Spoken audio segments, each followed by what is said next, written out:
જય ગો માતા। આપ અહીંયા જોઈ શકો છો, અહીંયા રતાળુના ટુકડા મૂકેલા છે। બીજા ટુકડા હું અહીં કરી રહ્યો છું। એટલે આ ટુકડાને આજે અમારા પંચસ્તરીય જંગલ મોડેલ છે એની અંદર રોપવાના છે, જેથી કરીને નવો પાક માર્ચ મહિનામાં આવી જાય। જો આ પટ્ટીથી રતાળાના ટુકડા કરું છું અને એ ટુકડા છે એને જંગલ મોડેલની અંદર રોપવાના છે। જોઈ શકો છો,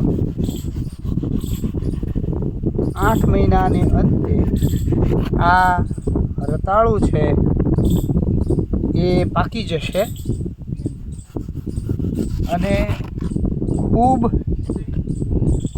મોટા રતાળું થાય છે।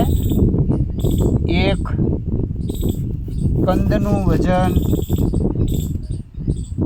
8 કિલો જેટલું થાય છે। તો અમે ઝેર મુક્ત ખેતી કરી રહ્યા છીએ અને એની અંદર આ રતાળું છે એના કંદ છે એ રોપવાનું છે। તો આજે કંદનું રોપણી કરવાની છે। આ એક ટુકડો છે એ ખાડાની અંદર મૂકી અને એની રોપણી કરવાના છીએ। જય ધન્વંતરી, જય ગો માતા।